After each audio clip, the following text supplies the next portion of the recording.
أعوذ بالله من الشيطان الرجيم. بسم الله الرحمن الرحیم. عزیزان ایمان، آج نومبر 1968 کی 3 تاریخ ہے اور درس کا سلسلہ کلام سورہ بقرہ کی 63ویں آیت سے شروع ہوتا ہے. آپ کو یاد ہوگا کہ ان آیات میں داستان بنی اسرائیل کو سامنے لایا جا رہا ہے، یہ بتانے کے لیے کہ جب کوئی قوم قوانین خداوندی کے مطابق زندگی بسر کرتی ہے تو اسے اس دنیا میں کس قدر کامرانیاں اور شادابیاں میسر آتی ہیں،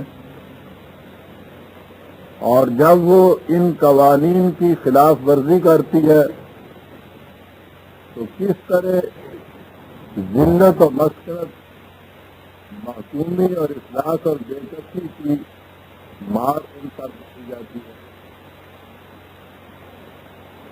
یہ اگلے چند رکوع بھی کسی داستان کی مختلف کڑیوں پر مشتمل ہوں گے کہ یہ داستان بڑی ہی عبرت انگیز اور حقیقت کشا ہے. ان پر جو انعامات ہوئے ان کے سلسلے میں اب یہ کہا گیا کہ ایک طرف تمہیں عام طبی زندگی کی آسائشیں اور سہولتیں بھی اتنی میسر تھیں، اس صحرا کی زندگی میں کھانے کے لیے فطرتی سامان، پینے کے لیے صاف اور شفاف چشموں کا پانی، سر پر بادل، اور اس کے بعد وَإِذَا أَخَذْنَا مِيثَاقَكُمْ وَرَفَعْنَا فَوْقَكُمُ الطُّورَ، حفاظت کا سامان اس طرح سے کہ پیچھے ایک پہاڑ کھڑا ہے کہ ادھر سے وہ اپنی حفاظت کی طرف سے بالکل مطمئن ہے، بے خطر ہے، اور اس کے دامن میں زندگی بسر ہو رہی ہے. تو طبی حفاظت کے لیے تو یہ سامان، اور اس کے ساتھ خذوا ما آتیناکم بقوۃ واذکروا ما فیہ لعلکم تتقون، اور ان کی انسانیت کی زندگی کے لیے حفاظت کا سامان ایک ضابطہ خداوندی. آپ نے دیکھا ہے کہ یہ دو چیزیں کس طرح سے قرآن نے آتنا فی الدنیا حسنۃ وفی الآخرۃ حسنۃ کی تعبیر میں یہ ارشاد فرمائی کہ ایک طرف سامان حفاظت طبی زندگی کا اس قدر محکم قابل اعتماد کہ پشت پر پہاڑ کھڑا ہے، اور دوسری طرف انسانی زندگی کی تباہیوں سے بچنے کے لیے ایسا سامان حفاظت کہ ایک ضابطہ قوانین دیا گیا ہے، اور اس کے لیے کہا کہ اسے تم نہایت مضبوطی سے تھامے رکھو.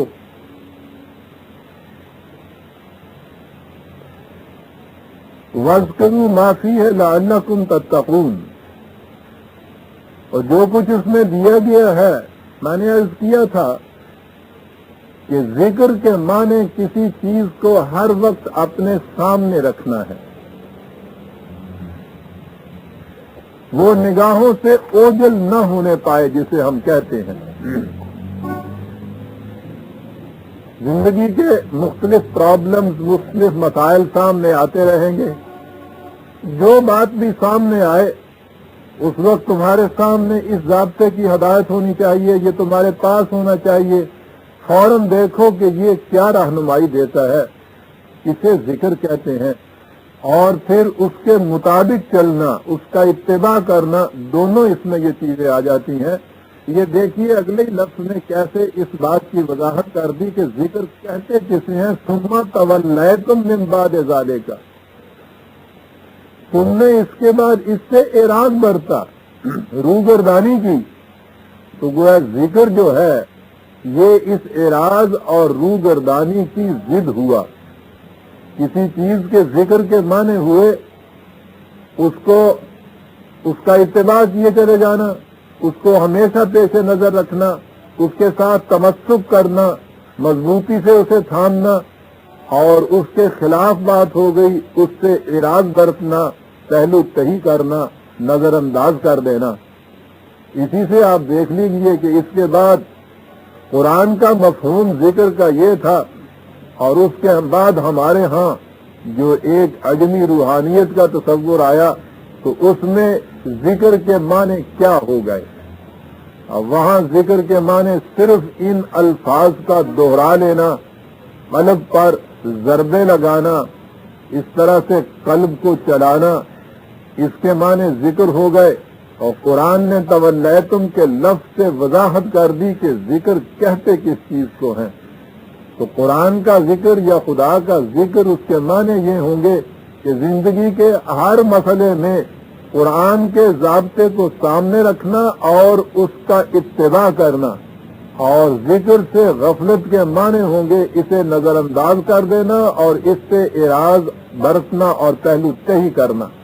ثم تولیتم من بعد ذالک، اس کے بعد تم نے اس سے روگردانی برتی، لیکن اس سے بھی تم ابدی طور پر راندہ درگاہ نہیں ہو گئے، ابھی تمہاری باز آفرینی کا موقع باقی تھا۔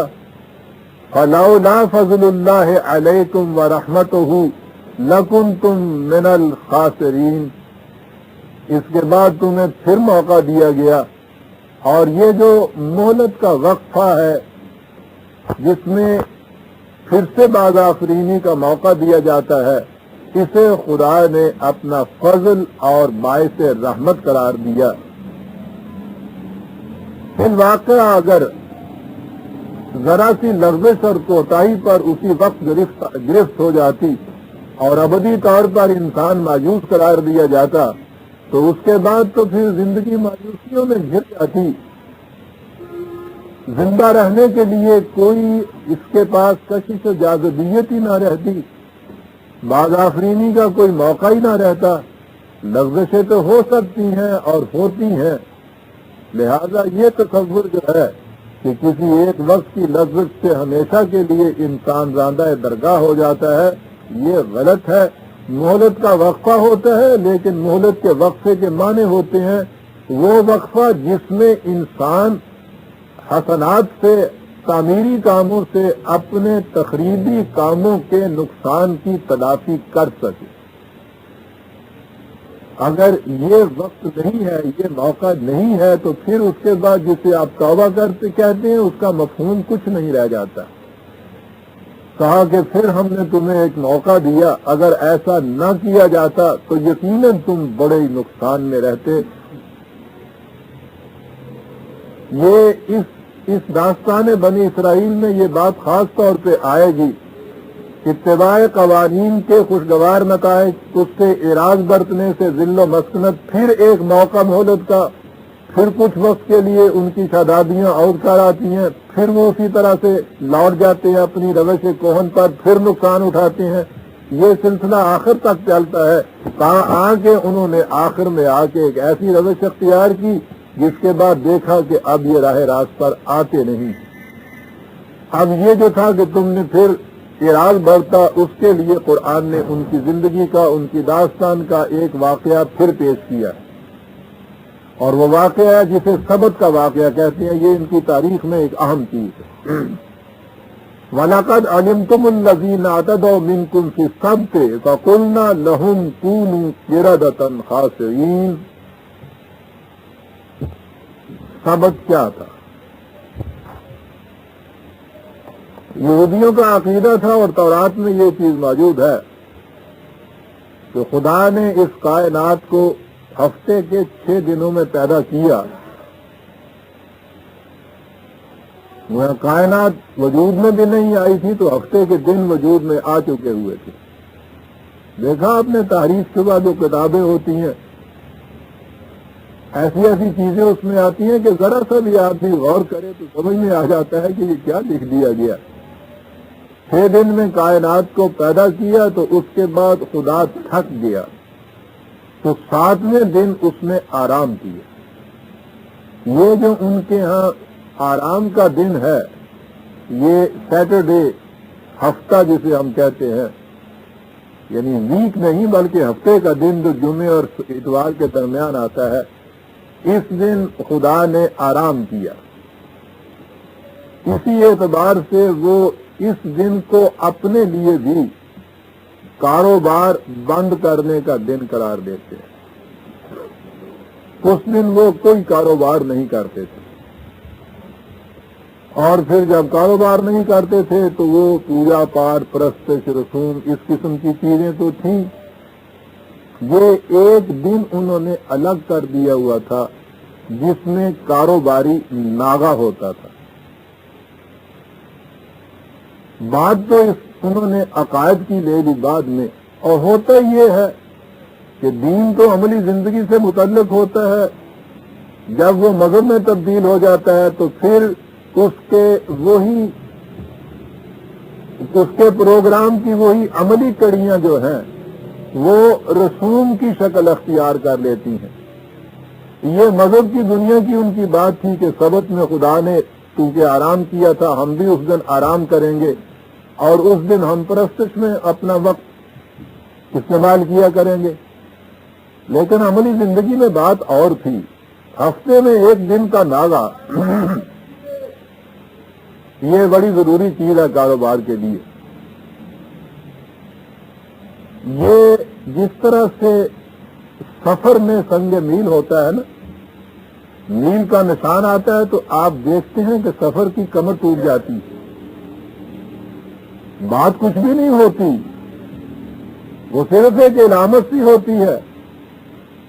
لیکن جو ہی آپ دیکھتے ہیں نا کہ ایک میل اور ختم ہو گیا، آپ دیکھیے ذہنی طور پر وہ مسافت سمٹ جاتی ہے. ہفتے میں ایک دن کی جو چھٹی ہے، یہ ہفتہ سوموار اتوار کوئی شے نہیں ہے، یہ تو ہم نے نام رکھے ہوئے ہیں. وہ جو کہتے ہیں کہ وقت کے گز کے اوپر گرہیں لکھا رکھی ہیں ہم نے اپنے حساب و شمار کے لیے، کیلکولیشن کے لیے یہ نام رکھے ہیں ہم نے دنوں کے. لیکن آپ دیکھیے دنوں کے اگر نام نہ ہوتے، درمیان میں کہیں کوئی ناغا نہ ہوتا، تسلسل ہوتا، کس قدر زندگی بور ہو جاتی اس میں. صبح ہوتی ہے، شام ہوتی ہے، عمر یوں ہی تمام ہوتی ہے. اب دیکھتے ہیں یہ تصور جو ہے کس قدر بور ہو جانے کا ہے زندگی سے.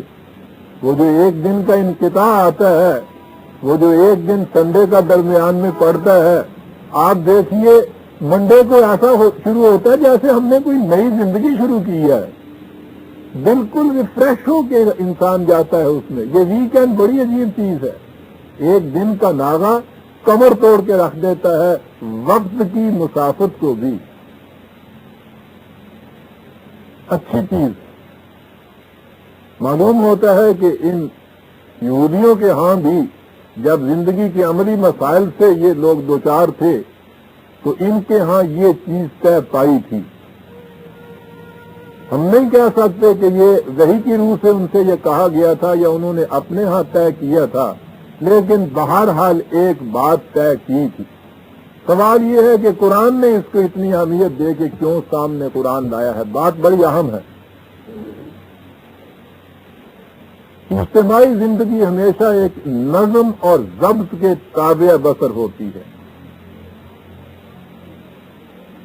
اس میں چھوٹی چھوٹی چیزیں بھی اپنے ہاں اہمیت رکھتی ہیں. جیسے میں کہا کرتا ہوں کہ ایک مملک کے اندر یہ قانون کہ کیپ ٹو دی لیفٹ، بائیں طرف چلو، دائیں اور بائیں میں در حقیقت کوئی شے نہیں ہے. جی چاہے آپ کا دائیں طرف کہہ دیجئے، جی چاہے بائیں طرف کا رکھ لیجئے، لیکن جب اجتماعی زندگی میں آپ ایک چیز کو طے کر دیتے ہیں پھر اس کی اہمیت بڑی ہو جاتی ہے. اجتماعی زندگی میں ضبط کے ماتحت، ڈسپلن کے ماتحت جب آپ آتے ہیں تو ان چھوٹی چھوٹی چیزوں کی بھی آپ کو احتیاط برتنی پڑتی ہے، ان کی اہمیت ہو جاتی ہے. گوشت کا ناغہ، اس میں کوئی تخصیص نہیں ہے کہ وہ منگل اور بدھ کا ہی دن ہو، لیکن آپ نے مل کر یہ طے کر لیا کہ ہم ایسا کریں گے. اب اس میں آپ دیکھیے کہ جو قومیں ایسی ہیں جن میں ضبط نفس عادتاً داخل ہو چکا ہے، جنہوں نے اپنے ہاں یہ اپنی سیرت و کردار کا جرم بنا لیا ہے کہ جو چیز بھی ہم اپنے اوپر عائد کریں گے، جو پابندی ہم اپنے اوپر عائد کریں گے، اس کا ہم احترام کریں گے. تو جب ان سے یہ کہہ دیا جائے گا کہ ایک دن کا ناغہ ہے تو وہ ناغہ کریں گے. لیکن جن قوموں میں ابھی اس قسم کی کیفیت پیدا نہیں ہوئی ہوتی، جن کے ہاں قانون کا احترام نہیں ہوتا، انفرادی مفاد پرستی کے جذبات ضبط نفس کے اوپر غالب آئے ہوئے ہوتے ہیں، ان کے ہاں کیا ہوتا ہے؟ ان کے ہاں منگل اور بدھ کے دن وہ جو بازار کی طرف کھلنے والا دروازہ ہے وہ تو بند ہوتا ہے، اور گلی کی طرف جو بیک ڈور ہوتا ہے وہ آدھا کھلا ہوتا ہے. ان کی ہاں یہ کیفیت ہوتی ہے کہ جو افورڈ کر سکتے ہیں وہ سردیوں کے دنوں میں کیا، اور گرمیوں میں بھی جن کے ہاں فریج ہوتے ہیں وہ سوموار کی شام کو ہی اتنا گوشت لے لیتے ہیں کہ وہ جمعرات کی صبح تک چلتا ہے، حالانکہ یہ اس کی اسپرٹ کے خلاف ہے. یہ چیز حضرت عمر رضی اللہ تعالیٰ عنہ نے جب ایک شخص کو دیکھا تھا کہ وہ اپنی ضرورت سے زائد گوشت خرید رہا تھا، اتفاق سے بات بھی گوشتی کی تھی، تو آپ نے اسے روک دیا. آپ نے کہا کہ تم تو اتنا لے جا سکتے ہو، لیکن اس لے جانے سے تمہیں پتا ہے کہ ایک بھائی کو اس گوشت سے تم آج محروم کر رہے ہو، تمہیں اس کا حق نہیں پہنچتا.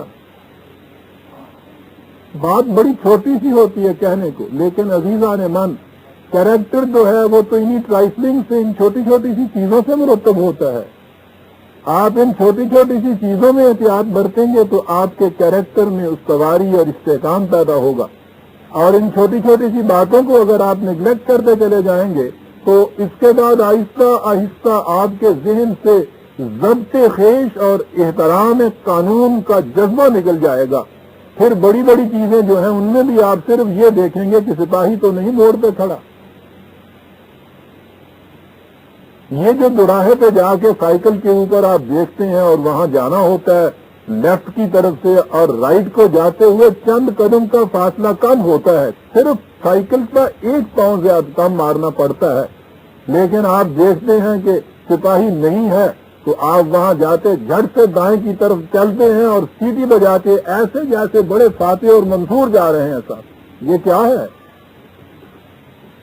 یہ وہی چیز ہے کہ ضبط نفس کی کمزوری ہے اس قوم کے اندر.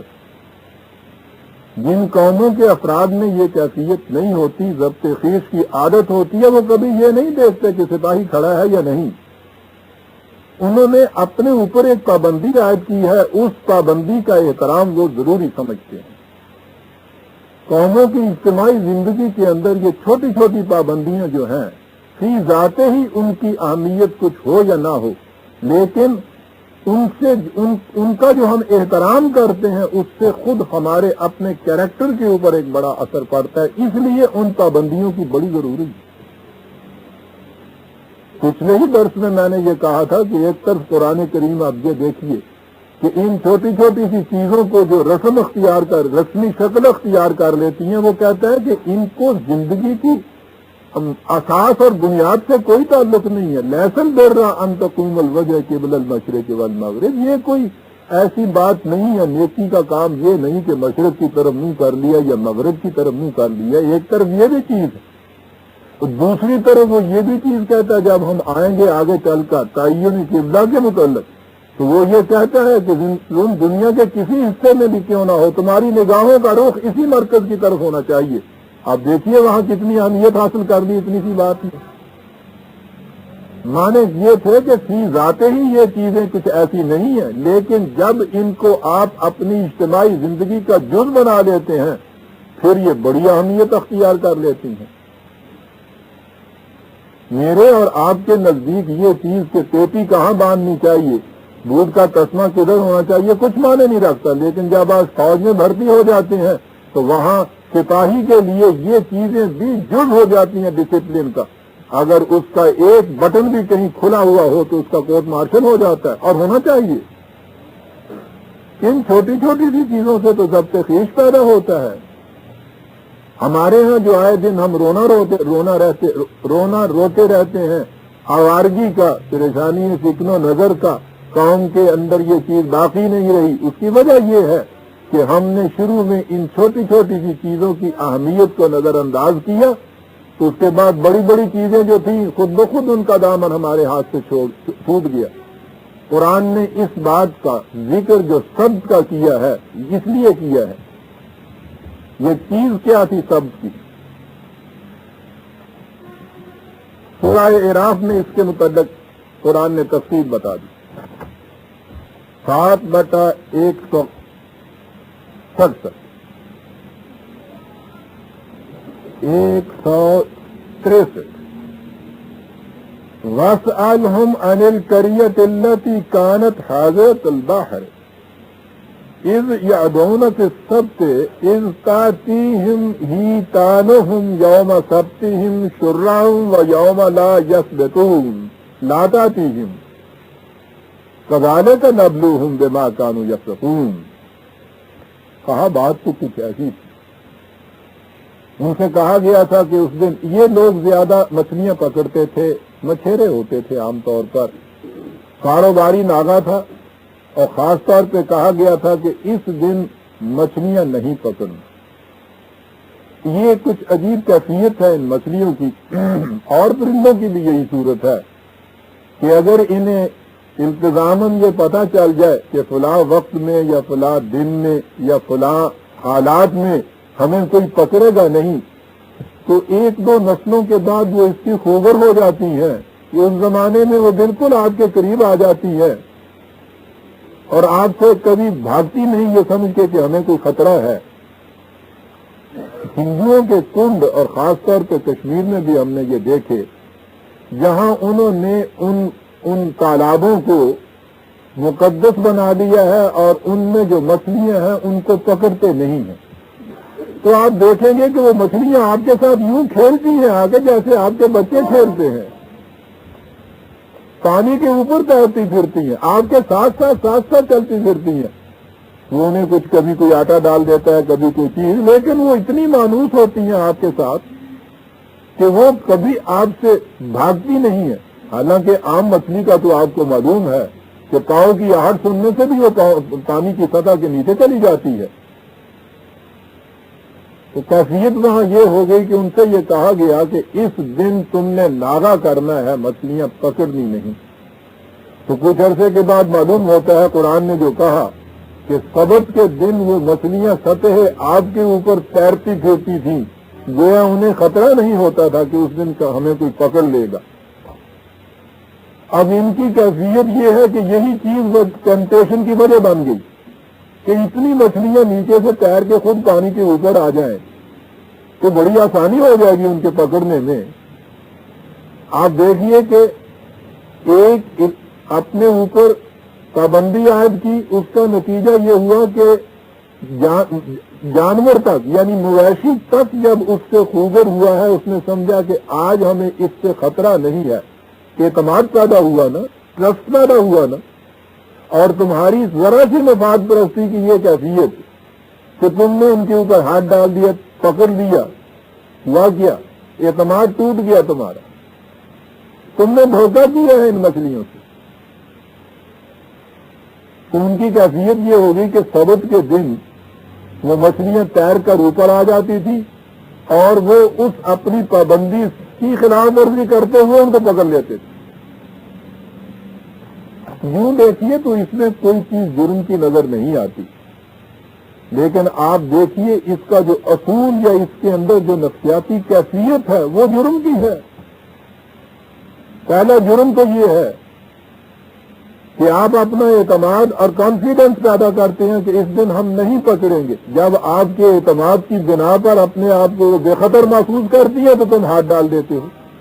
تو جب تم زندگی کے اس شعبے میں یہ کرتے ہو تو زندگی کے ہر شعبے میں تم یہی کرو گے۔ چنانچہ آپ دیکھیں گے یہودیوں کی نفسیاتی کیفیت یہ پیدا ہو گئی تھی اس کے بعد کہ وہ ایک دوستانہ حیثیت سے اعتماد پیدا کرتے تھے، اور جب کوئی ان کے اوپر اعتماد کر لیتا تھا تو پھر اس کے خنجر ڈھونڈ دیتے تھے۔ آج تک ان کی یہی کیفیت ہے۔ بات چھوٹی سی تھی، نتائج کتنے دور رس تھے اس کے۔ اور پھر اپنی سوسائٹی میں بھی آپ دیکھیے کہ اگر یہی جو آپ کے یہاں گوشت کا ناغہ ہے اس میں سے 90% کساب جو ہے اس دن گوشت نہ کریں، 10% ان میں سے اس طرح سے کرنا شروع کر دیں کہ چوری چھپے یہ کچھ کریں اور وہ بیچے، ان کو کتنا گراں گزرے گا؟ آہستہ آہستہ ہوگا کیا؟ وہ بھی یہ کچھ کرنے لگ جائیں گے کہ صاحب یہ کرتے ہیں، اس دن یہ سارا کما کے لے جاتے ہیں، ہمیں اس دن کا نقصان ہوتا ہے، اس لیے ہم کیوں نہ کریں گے؟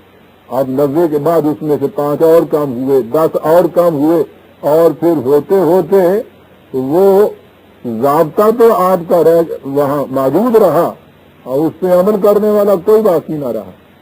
انہوں نے گوشت کرنا شروع کیا، ہم نے خریدنا شروع کیا، دونوں چور۔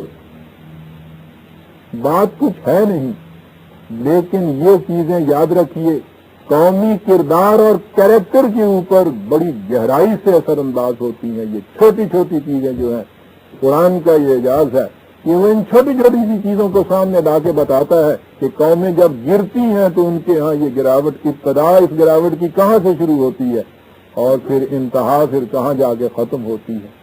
کہا کہ یہ کیفیت تمہاری ہو گئی کہ ذرا سی ٹیمپٹیشن تھی اس کے اندر، کوئی خاص بات نہیں تھی، تم نے خود اپنے اوپر پابندی عائد کی تھی کہ ہفتے میں 1 دن کا ناغہ کریں گے، لیکن ہفتے کی 1 دن کی چھٹی پہ تم نے ایویژن یہ شروع کی ہے، تو یہ کیفیت تمہاری پیدا ہو گئی۔ اتنا بھی تم اپنے اوپر ضبط نہیں رکھ سکے، اس قدر تمہارے اندر مفاد پرستی اور انفرادیت غالب آ گئی کہ اجتماعی زندگی کے ایک چھوٹے سے فیصلے کے اوپر بھی تم اپنے آپ کو کاربند نہ رکھ سکے۔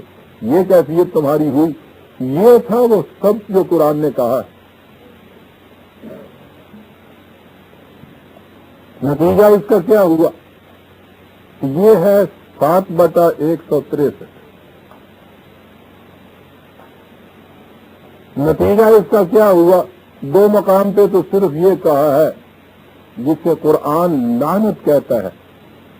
ہمارے ہاں تو لعنت ایسا ہے نا جیسے گالی دے دی جاتی، اس سے زیادہ کچھ مفہوم ہی ہمارے ہاں نہیں رہا لعنت کا۔ یہ کوئی گالی نہیں۔ جب خدا لعنت اللہ کہتا ہے تو معاذ اللہ یہ نہیں کہ اللہ لعنتیں بھیج رہا ہے، یعنی خدا کو بہت بلند ہے اس سے کہ کوئی شخص کسی قسم کی قانون چکنی کرے اور وہ وہاں سے کیا چھوڑے منہ تو اڈا ہو، کچھ نہیں، چھوڑے منہ تو اڈا والی گل کیڑی ہے؟ جانا کے معنی ہوتے ہیں زندگی کی خوشگواریوں سے محروم رہ جانا، دور ہٹ جانا۔ یہ ایک عملی نتیجہ ہوتا ہے آپ کے کسی کام کا۔ اتباع قانون سے وہ خوشگواریاں آپ کو ملتی ہیں، اس سے اعراض برتتے ہیں تو جو اس کے خوشگوار نتائج ہوتے ہیں اس سے آپ محروم رہ جاتے ہیں۔ اسے عربی زبان میں لانا چاہتے ہیں۔ پہلے چیز تو یہ کہی کہ اس سے ہوا یہ کہ آہستہ آہستہ تم میں وہ خصائل اور عادات پیدا ہو گئی جس سے تم زندگی کی خوشگواریوں سے محروم ہوتے چلے گئے۔ یہ ہے وہ چیز جسے 4/47 اور 4/154 میں لعنت کہہ کے پکارا گیا۔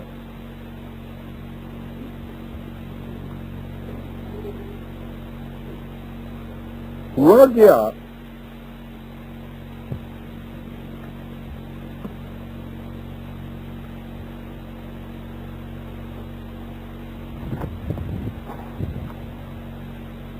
یہاں تو کہا ہے فَقُلْنَا لَهُمْ كُونُوا قِرَدَةً خَاسِئِينَ.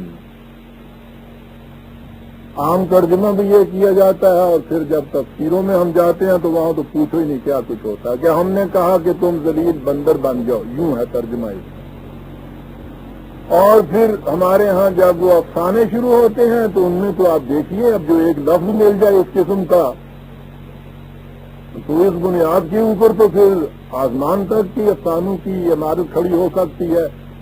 پھر وہ بندروں کی گنتی گنائی گئی، ان کی شکلیں بتائی گئیں، ان کے مقام بتائے گئے، اور پھر وہ جو اس وقت بھی جتنے یہ بندر پھرتے ہیں یہ سارے بنی اسرائیل کی اولاد گنائے گئے، یہ سارا کچھ اس کے اندر یہ گنایا گیا. قرآن کریم جیسا کہ میں کئی دفعہ یہ کہہ چکا ہوں، خود اس کا دعویٰ ہے کہ ہم عربوں کی زبان میں نازل ہوئے ہیں. اگر یہ بات سامنے رکھ لی جائے کہ فلاں زبان میں یہ چیزیں محاورتاً کس طرح استعمال ہوتی ہیں، بات ساری صاف ہو جاتی.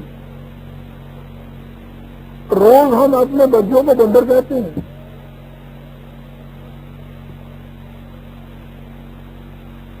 سور کہتے ہیں لوگوں کو، تو کیا اس کے معنی سچ مچ کا وہ حیوان جانور ہوتا ہے جسے آپ منکی یا بندر کہتے ہیں؟ شری یا شجاع کو ہم شیر کہتے ہیں. اس کے معنی یہ ہوتے ہیں کہ جو ان کی خصوصیات ہیں وہ اس کے اندر پیدا ہو گئی. خود عربی زبان میں یہ قاف رے دال کا جو لفظ ہے اس کے معنی ہے ذلت، مسکنت، ایپک مینٹیلٹی جسے آپ کہتے ہیں نا. خصوصیت بندر کی ہوتی ہے، جو کچھ کوئی کرتا ہے وہ کچھ کرتا ہے، سوچتا کچھ نہیں ہے کہ میں یہ کیوں کر رہا ہوں، خالص تقلید، جو دیکھتا ہے کرتا ہے. اس کے لیے یہ ایپش مینٹیلٹی ایک محاورہ ہو گیا ہے. یوں ہی نقالی دوسروں کی بغیر سوچے سمجھے کہ ہم ایسا کیوں کر رہے ہیں، وہ جو کر رہا ہے. اب یہ جو صورت ہوئی تو ریزننگ، عقل و فکر کی روح سے کسی چیز کا اختیار کرنا یا چھوڑنا، یہ بات چلی گئی. یوں ہی کسی قوم میں خالص نقالی پیدا ہوئی جسے تقلید کہا جاتا ہے. جو کچھ کوئی کر رہا ہے وہ دیکھ کے کرتے چلے جانا، کھڑے ہو کے سوچنا ہی نہیں کہ ہم وہ کیوں کر رہا ہے، ہم یہ ایسا کیوں کریں. یہ ہے ایپک مینٹیلٹی. عقل و فکر کی صلاحیتیں اس سے مفلوج اور مسلوب ہو جاتی ہیں، یہ سوئچ آف ہو جاتی ہیں. اس کا نتیجہ ذلت و خواری تو ظاہر ہے. جو قوم سوچنا ہی چھوڑ دے، یوں ہی جو کچھ کوئی قوم کر رہی ہے کرتے چلی جائے. آج ایک قوم ان کے سامنے آ گئی، اس کی نقالی شروع کر دی، کل کسی دوسری قوم کی نقالی شروع کر دی. وہ قوم سطح انسانیت سے گر جاتی ہے. عربوں کے ہاں قاف رے دال کا مادہ اس کے لیے ہوتا تھا.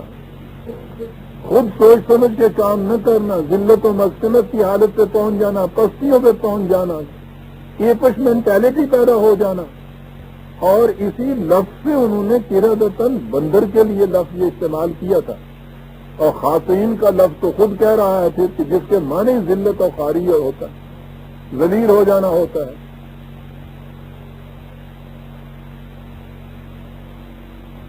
یہ جو چیز تھی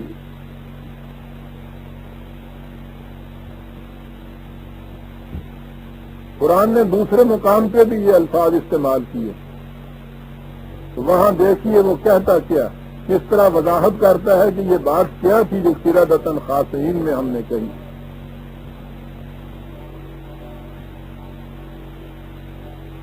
اس مینٹیلٹی میں پہلی چیز یہ آئے گی کہ وہ قوم اپنے معاملات کے خود فیصلے نہیں کرے گی بلکہ معقول ہو جائے گی دوسروں کی. سورہ مائدہ 5/60، 5/60. من لعنہ اللہ وغضب علیہ، وہ الفاظ لعنت کے جو ہیں قانون خداوندی کی روح سے عام ترجمہ ہوگا جس سے لعنت اور غضب ہو، معنی اس کے ہوں گے کہ جو اس طرح زندگی کی خوشگواریوں سے محروم رہ جائے اور اس کی امیدوں کی کھیتی جھلس جائے، یہ ہوتا ہے غضب۔ وَجَعَلَ مِنْهُمُ الْقِرَدَةَ وَالْخَنَازِيرَ وَعَبَدَ الطَّاغُوتَ، پھر انہیں عام ترجمے کے اعتبار سے بندر بنا دیا جائے، خنازیر بنا دیا جائے، یہاں سور کا لفظ بھی ساتھ آیا ہے۔ یہ کیا چیز ہے؟ اگلے لفظ نے بات واضح کر دی، عبد الطاغوت، ہر سرکش قوت کی معصومی ان کے حصے میں آ جائے۔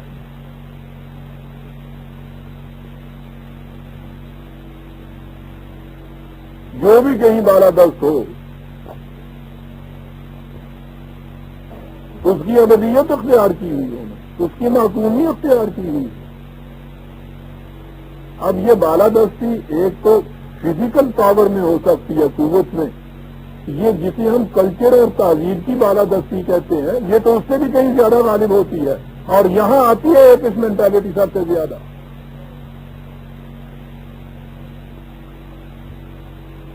حاکم قوم کی ہر ادا میں ہم شان معصوم دیکھتے ہیں، پھر جو معصوم قوم ہوتی ہے سب سے پہلے وہ یہ اختیار کرتی ہے، ان کا کلچر اختیار کرتی ہے، ان کی تہذیب اختیار کرتی ہے، بغیر سوچے سمجھے ہوئے کہ ہم ایسا کیوں کر رہے ہیں۔ یہ ہوتی ہے عبودیت، یہ چیز ہے جسے قرآن نے کہا ہے کہ یہ کیفیتیں ان کی پیدا ہو جاتی ہیں پھر اس قوم کی۔ یہ ہے شر مکان، اولئک شر مکان واضل عن سواء السبیل۔ بات صاف ہو گئی کہ زندگی کی متوازن راہ جو تھی، جس سے آنکھیں کھول کے چلنا چاہیے تھا، وہاں سے یہ بھٹک گئے، اور بدترین منازل جو زندگی تھی ان کے اندر یہ لوگ پھر پہنچ گئے۔ یہ کیفیت ان کی پیدا ہو گئی۔ یہ ہے برادران عزیز و قردۃ خاسئین کا جو کہا گیا ہے کہ یہ کیفیت پھر اس کے بعد اس قوم کی ہو جاتی۔ یہی چیز اب آئیے جہاں ان کے متعلق کہا ہے، بنی اسرائیل کے متعلق یہ بندروں کا، ابھی میں نے یہ کہا ہے 7/163 7/163 کہا۔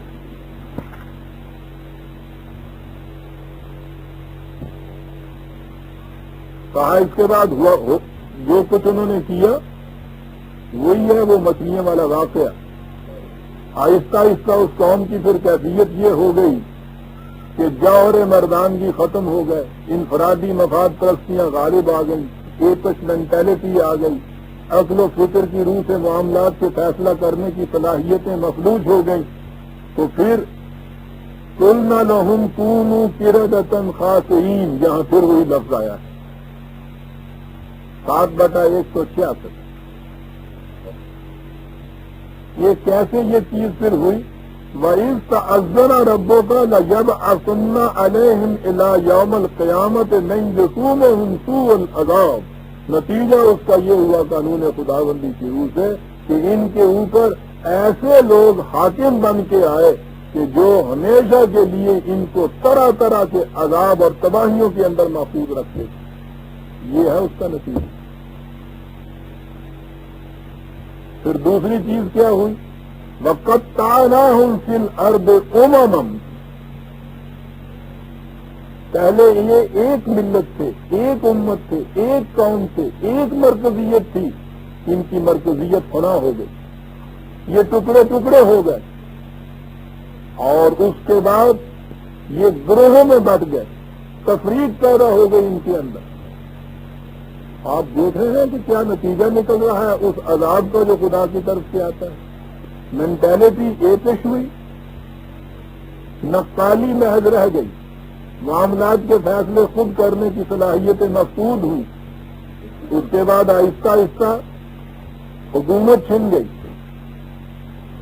ایسی قوموں سے مغلوب ہو گئے کہ جو طرح طرح کی رسوائیاں اور تباہیاں ان کے اوپر لاتی تھی، مرکزیت اپنی ختم ہو گئی، زمین میں ادھر ادھر ٹکڑے ٹکڑے ہو گئے، قطعناہم، بٹ گئے، یہ مختلف گروہوں کے اندر، مختلف قوموں کے اندر بٹ گئے، اور یہ کیفیت پیدا ہو گئی اس انداز سے بات شروع کی اس سے کہ چھوٹی سی چیز جو اپنے اوپر پابندی عائد کی تھی کہ ایک دن کا ناغہ کر لیا کریں گے، کہا کہ بات تو بڑی معمولی سی تھی، لیکن آپ دیکھو کہ اتنے سے قانون کا احترام جو دل سے اٹھا تو آہستہ آہستہ قوم کی کیفیت پھر یہ ہو گئی کہ تمام جوہر انسانیت سے وہ عاری ہو گئی، دوسروں کی معصوم بن گئی، مرکزیت سے ختم ہو گئی، دنیا کے اندر ٹکڑے ٹکڑے ہو کے یہ قوم بٹ گئی، یوں ذلت و رسوائیاں ان کے حصے میں آ گئی۔ تو بات آپ نے سمجھ لی نا کہ کتنا گہرا تعلق قرآن نے بتایا ہے اس چھوٹے سے واقعہ میں اور اس قوم کے اس قدر رسوا کن اور عبرتناک انجام کے اندر۔ قوموں کے عروج و زوال میں آپ دیکھیں گے عزیزان من، قوم بلندیوں سے ایک دن میں گر کے پستیوں میں نہیں آ جاتی، بہت بتدریج آتی ہے، آہستہ آہستہ آتی ہے۔ ہمارے سامنے تو اس کی تباہی کا وہ دن ہوتا ہے جو در حقیقت آخری دن ہوتا ہے، مورخ کی نگاہ میں وہ پہلا دن ہوتا ہے، اور پہلا دن ہوتا ہے جس دن نہایت غیر محسوس طور پر ان کے ہاں سے کوئی اس قسم کی چیز سامنے آتی ہے کہ انہوں نے اپنے ہاں کی کسی پابندی سے سرکشی اختیار کی، قانون کا احترام اٹھا، چھوٹی سی چیز جو تھی بظاہر اس وقت نظر آتا تھا کہ ہوا کیا، یہ مانا یا نہ مانا، منگل کے دن کھایا یا نہ کھایا، کیا اس میں فرق پڑتا ہے؟ کہتا ہے کہ سوال اس چیز کا نہیں تھا، نہ منگل کا نہ گوشت کا، سوال تو اتنی سی چیز کا تھا کہ تم قانون کا احترام کس طرح کرتے۔ جو ہی یہ چیز دل سے اٹھی تو پھر اس کے بعد ہر قانون جو ہے اس سے سرکشی تمہاری عادت ہو جائے گی، اور پھر تو انسان مومنٹم سے آگے چلتا ہے۔ ہوا کے تو معنی جس کو ہم کہتے ہیں خواہشات، جس کا ترجمہ ہم نے کیا ہے، اس کے معنی عربی زبان میں پہاڑ کی چوٹی سے پتھر کو نیچے کی طرف لوٹا دینا، وہاں سے گرتا ہے تو وہ ذرا سی رفتار سے گرتا ہے، یوں یوں نیچے چلا آتا ہے، اس کی رفتار خود کتنی تیز ہوتی چلی جاتی ہے، باہر کی کوئی قوت نہیں ہوتی، اپنے اندرونی مومنٹم سے تیز ہوتا چلا جاتا ہے۔ قرآن نے کہا ہے کہ یاد رکھو، جب بھی قانون کے احترام پر تمہاری مفاد پرستی غالب آ جائے گی، ابتدان ذرا سی حرکت اس میں ہوگی، اور اس کے بعد تم دیکھو گے کہ خود وہ اپنے زور درون سے کتنی تیز رفتاری سے نیچے کی طرف آتا چلا جائے گا اور پکیوں کے گڑے میں گر جائے گا۔ بات شروع کی ہے قرآن نے سب سے جو وضاح زندگی کا بڑا تھوڑا چھوٹا سا واقعہ ہوتا ہے، انجام اس کا ایسا بتایا ہے، معصومیت، ذلت، مسکنت، لامرکزیت،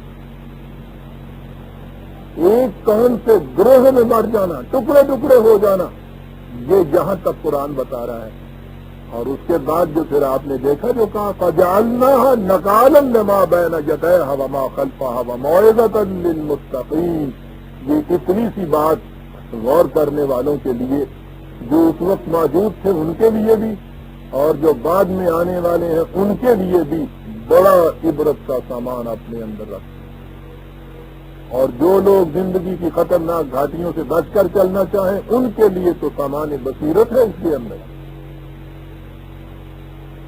ورنہ اگر بات وہ لے لی جائے کہ اس زمانے کے وہ لوگ جو تھے ان کو بندر بنا دیا گیا، تو ہمارے لیے تو یہ چیز آج کوئی عبرت و معاوضے کا باعث ہی نہیں بن سکتی۔ اول تو ہم اس کو بلیو ہی نہیں کر سکتے کہ یہ جنہیں ہم منکی بندر کہتے ہیں یہ بھی بنی اسرائیل ہی کی چلی ہوئی نسل ہمارے سامنے آ رہی ہے۔ لیکن قرآن یہ کہہ رہا ہے کہ ان لوگوں کے لیے بھی جو اس وقت تاریخ کے اس زمانے اس دور میں موجود تھے ان کے لیے بھی یہ چیز بڑی سامان عبرت اپنے اندر رکھتی تھی، اور بعد میں آنے والوں کے لیے بھی یہ بصیرت کا اور معجزت کا سامان اپنے اندر رکھتا ہے۔ چھوٹا سا واقعہ، نتائج اس کے اتنے بڑے۔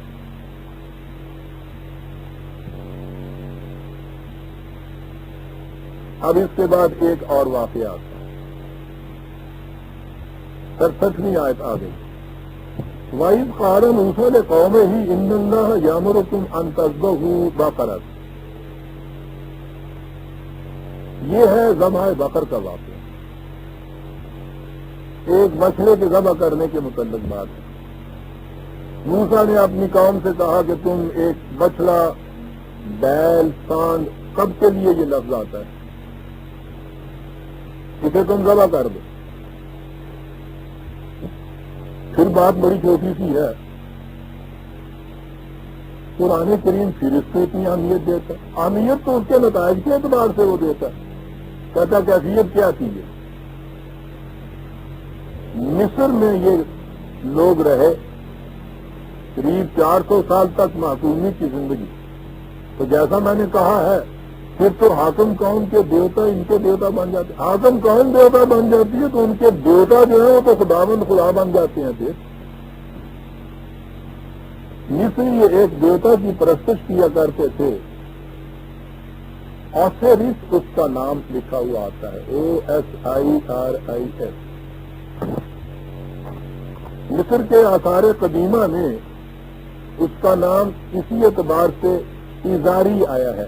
یاد رکھیے یہ اوسیرس گریک کا لفظ ہے, یونانی لفظ ہے, کیونکہ ان کے جو ترجمے موجود ہیں وہ ابتدا میں یونانی میں موجود ہے. ابتدائی عبرانی کی تو کوئی کتاب ہی موجود نہیں تورات کی ان کے حضرت موسیٰ علیہ السلام کی. نہ انجیل موجود ہے اس زبان کی, ارمنی زبان کی جو حضرت عیسیٰ علیہ السلام کی زبان تھی. ترجمے یونانی ہوئے, ابتدائی اوریجنل ترجمے بھی موجود نہیں. یہ داستان الگ ہے. یہ لفظ یونانی زبان کا اوسیرس.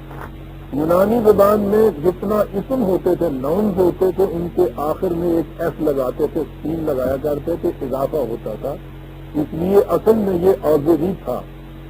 اور اب قدیم مصر سے جو آثار نمودار ہوئے ہیں اس میں اس دیوتا کا نام ایزاری رکھا ہوا ہے. وہی ہے اوسری جسے کہتے ہیں.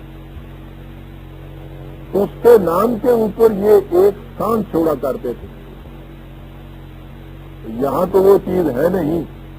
ہم لوگوں نے جو آدھی زندگی ہندوؤں میں بسر کی ہوئی ہے, ہمیں تو معلوم ہے نا کہ وہ اپنے یہاں سانڈ چھوڑ دیا کرتے تھے دیوتاؤں کے نام پہ.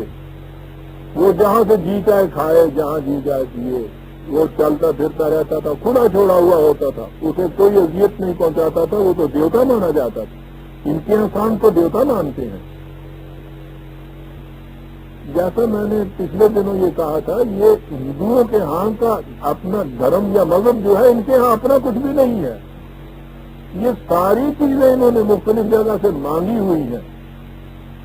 یہ گائے کی پرستش یا بیل کا سانڈ بنانا, یہ چیز مصر والوں کے ہاں سے انہوں نے دی تھی. وہ وہاں ایک سانڈ چھوڑا کرتے تھے.